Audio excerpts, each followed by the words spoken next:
Sa hindi sinasadya, isang baso ng alak ang natumba sa kanyang kamay at ang buong likido ay bumuhos sa kanyang damit. Sandali, babalik ako kaagad. Tumayo si Isabel at nagmamadaling pumunta sa CR. Pumasok siya sa loob at sumandal sa dingding. Huminga siya ng malalim at ipinikit ang kanyang mga mata. Alexander, gabi-gabi ka ba natutulog sa tabi ko? Ito pala ang lalaking nasa panaginip niya. Naramdaman niyang ligtas siya sa mga bisig nito. Isabel, nagulat siya nang makarinig ng boses ng lalaki. Nilingon niya ito at nakita niya si Ned. Ned. Pagkatapos ng ilang minutong kamustahan at diskusyon, sa bandang huli ay nanaig pa rin ang relasyon nila bilang magkapatid. Huwag kang mag-alala. Gagawin ko ito, Ned. Sabi ni Isabel nang hindi nag-iisip. Kung ito lang ang paraan para mailigtas ang buhay mo, gagawin ko. Nagpabalik-balik si Isabel sa kwarto. Hindi siya mapakali sa bawat oras na lumilipas. Hindi niya alam ang gagawin niya. Hindi niya maintindihan kung paano tutulungan ang kapatid niya nang hindi nagtataksil sa kanyang asawa. Nagtatalo ang kanyang utak at puso para sa dalawang taong ito. Gusto ng kanyang utak na tulungan ang kanyang kapatid, pero ayaw ng kanyang puso na ipagkanulo si Alexander. Nangako siya kay Ned na ibibigay niya dito ang Mac ni Alexander sa loob ng 2 araw. Pero hindi siya makapagdesisyon ng tama. Nalilito siya. Labis siyang naguguluhan. Dapat ba niyang tulungan ang kanyang kapatid? Kailangan ng kapatid niya ang tulong niya. Naalala pa niya ang mukha nito. Mukha itong sugatan at tila wasak. Ito ay wasak at walang magawa. Nawala ang unang anak ni Winnie at ng kapatid niya. At napakasakit noon. Pinapahirapan ba talaga ni Alexander ang mga ito? Bakit hindi sinabi ni Alexander sa kanya na nakita nito ang kapatid niya? Ngunit bakit nga ba nito sasabihin sa kanya? Sino ba siya dito?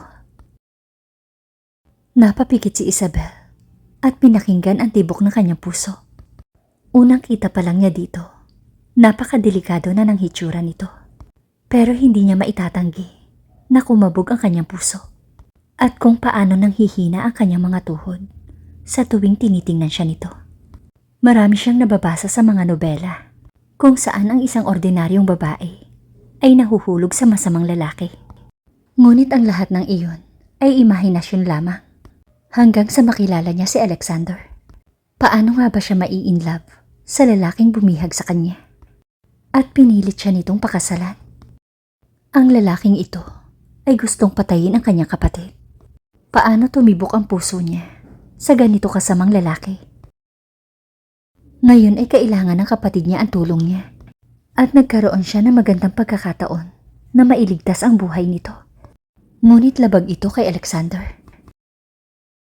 Hinding-hindi siya mapapatawad ni Alexander. Iwinaksin niya ang isiping iyon at nagtungo sa pintuan sa likod. Bumibilis ang pintig ng puso niya sa bawat segundong lumilipas. Hindi niya alam kung ano ang magiging resulta ng katangahang plano niya. Pero sigurado siyang ililigtas niya ang buhay ng kapatid niya. Bumuntong hininga siya at pumunta sa garahe. Kinuha niya ang card sa kanyang bulsa at inilagay ito sa slot sa dingding ng garahe. Nang sandaling ma-verify ito, dumulas ang pinto sa magkabilang gilid na nagpapakita ng dose-dosenang luxury car. Hinawakan niya ang susi at hinanap ang sasakyan. Nang mahanap niya ito, ay mabilis siyang sumakay sa BMW. Pagkaraan ng ilang sandali, napadpad siya sa harapan ng isang abandonadong gusali. Pinatay niya ang makina at bumaba.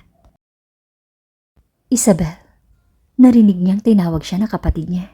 Lumingon siya kay Ned na nakatayo sa likod ng sasakyan.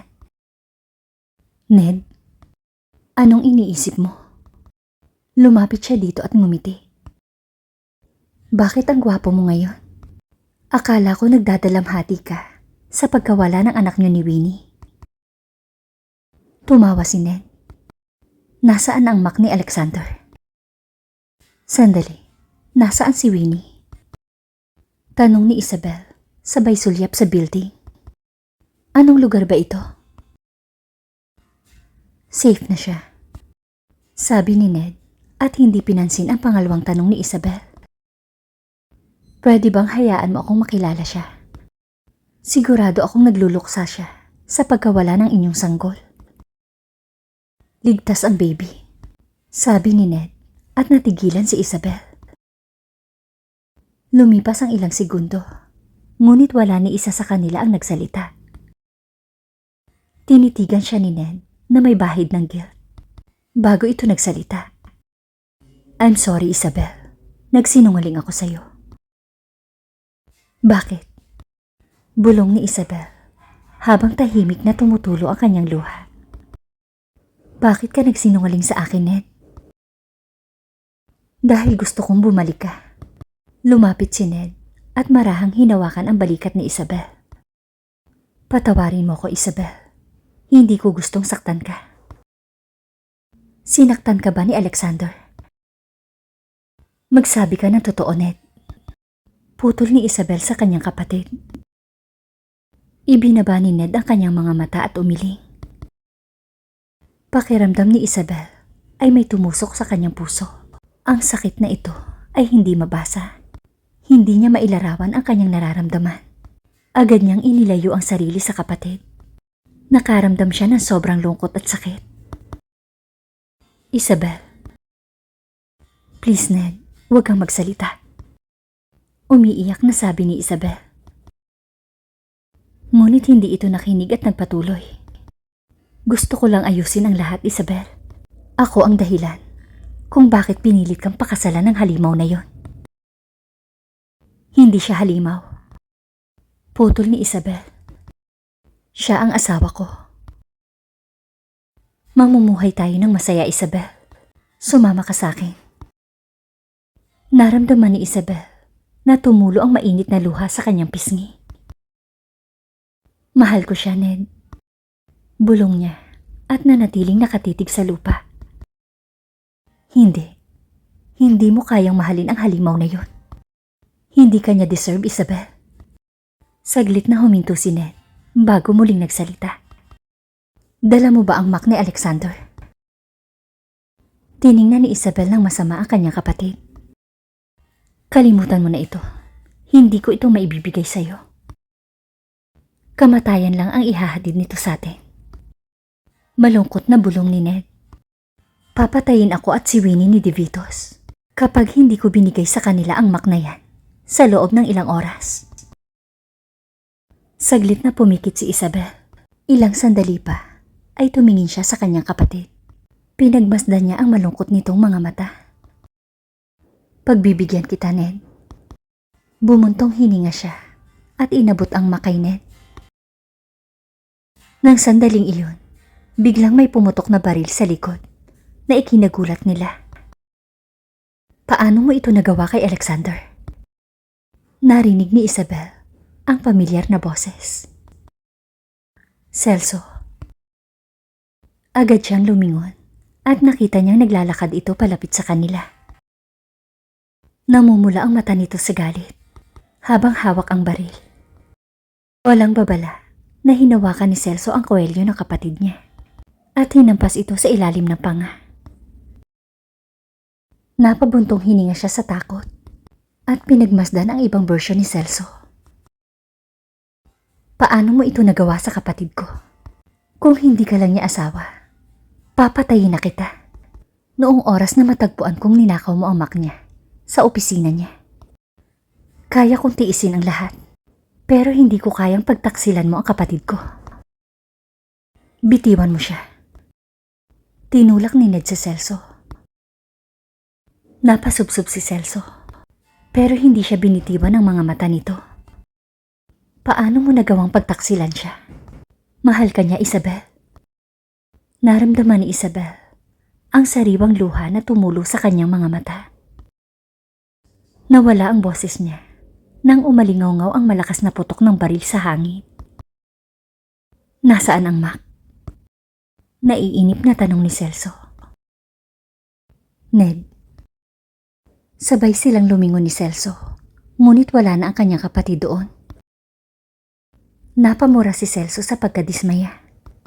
Naglalaman ang Mac na yon ng napakahalagang impormasyon.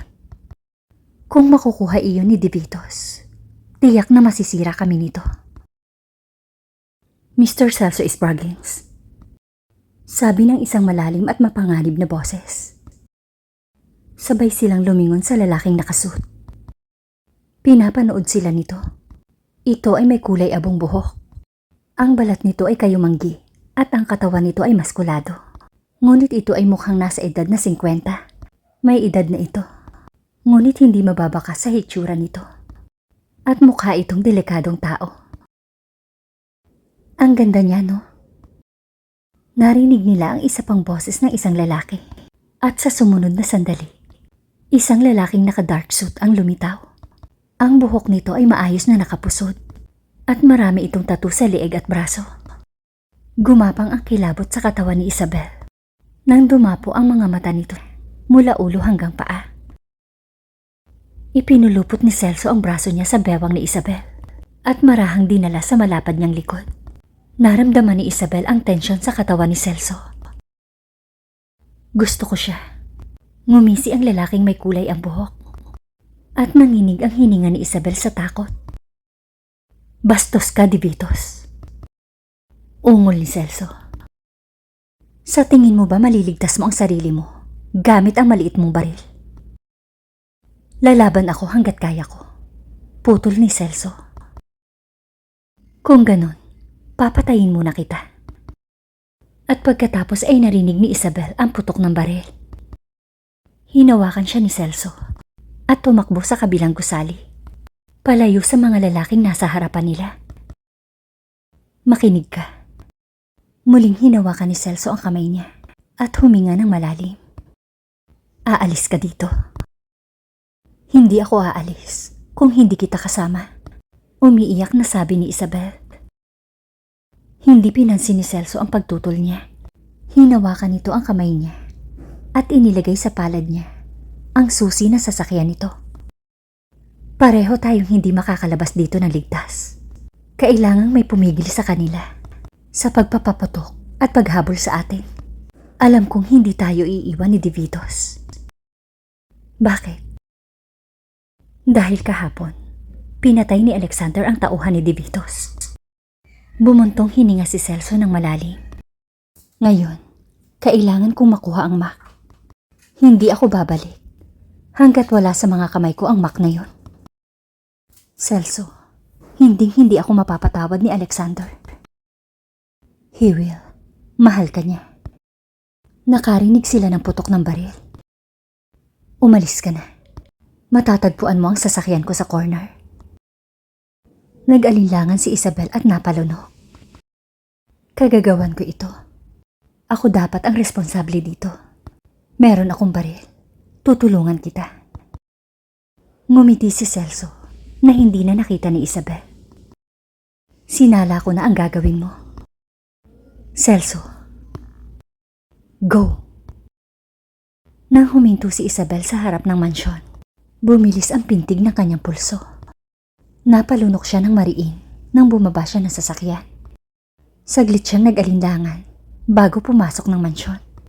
Naramdaman niya ang adrenaline na dumadaloy sa kanyang katawan at ilang butil ng pawis ang bumuhos sa kanyang likod. Tumingin siya sa buong sala. Wala siyang narinig na boses o yabag. Napabuntong hininga siya at umatras nang lumabas si Alexander. Nakabihis ito ng dark suit.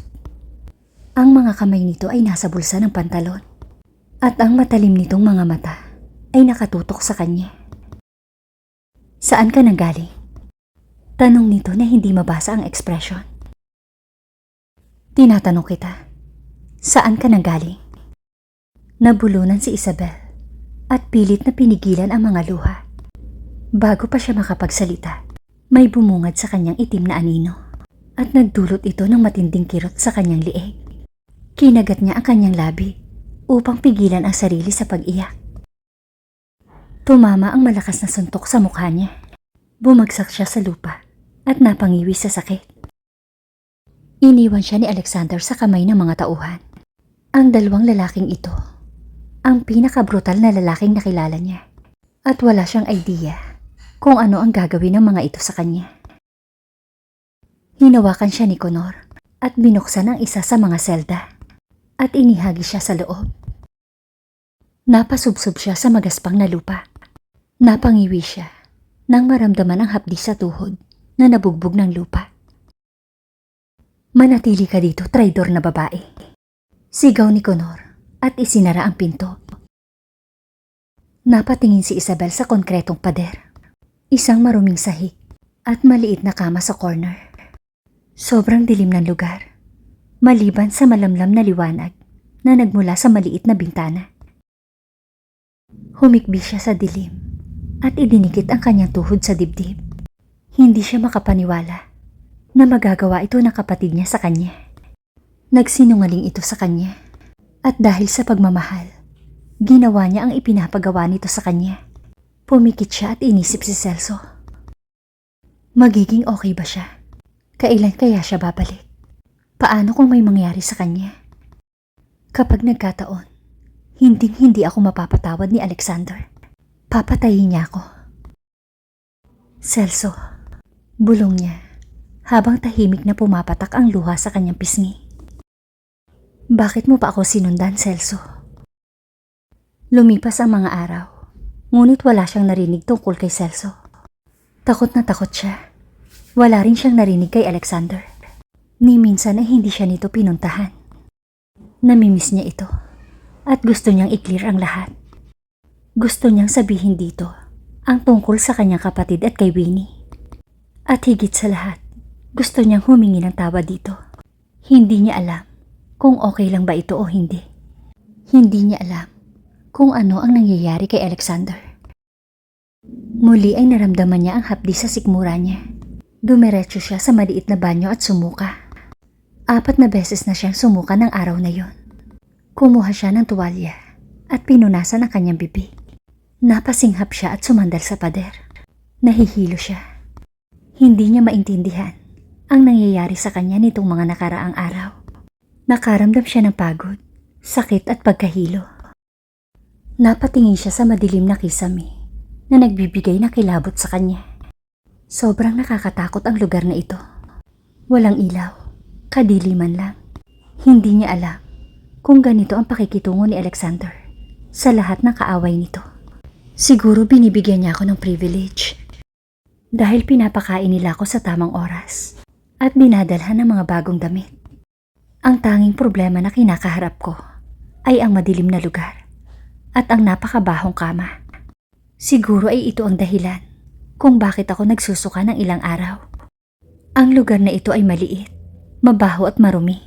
Hindi ko akalain na magiging posible ang ganitong lugar sa napakagandang mansyon. Napabuntong hininga siya at lumingon sa lababo at nagwisik ng malamig na tubig sa mukha na sana ay mabawasan ng malamig na likido ang tensyon niya. Ngunit pagkatapos na makita ang refleksyon niya sa salamin, matinding sakit ang bumalot sa kanyang dibdib. Ang kanyang mukha ay namumutla. Ang paligid ng kanyang mata ay nangingitim. Ang kanyang mapupulang labi ay nawala ng kulay. Hindi niya namalayan kung gaano kalaki ang kanyang pinayat sa loob lamang ng ilang linggo. Siya ay ganap na nagbago. Hinawi niya ang ilang hibla ng buhok sa mukha niya at lumabas ng banyo. Umupo siya at hinila ang mga tuhod sa kanyang dibdib. Nais niyang baguhin ang mga pangyayari. Kung hindi niya ginawa ang hangal na bagay na yon, ligtas sana si Celso. Hindi naman ito kasalanan ang mga pagkakamaling nagawa niya. Hindi niya ginustong mamatay ito. 3 linggo na ang nakalipas mula nang nangyari ang araw na yon at wala siyang naririnig tungkol kay Celso. Sa sobrang takot niya, wala siyang maisip kundi ito. Pagkagising kinaumagahan, kusang tumama sa kanya ang isang alon ng pagkahilo. Nagmamadali siyang pumunta ng banyo at sumuka. Ipinikit niya ang kanyang mga mata at tumama sa kanya ang realisasyon. Buntis siya. Inayos niya ang kanyang sarili at tiningnan ang refleksyon sa salamin. Hinawakan niya ang flat niyang tiyan. Diyos ko, buntis ba ako sa anak ni Alexander? Hindi pa rin siya makapaniwala na buntis siya. Ngunit bawat senyales ay nagpapakita na siya ay nagdadalang tao. Isang ngiti ang gumuhit sa kanyang labi nang maisip ang tungkol sa sanggol. Ano kaya ang magiging baby namin? Babae kaya o lalaki? Lalaki man ito o babae, wala akong pakialam. Basta para kay Alexander, masaya ako. Thank you guys for listening and watching.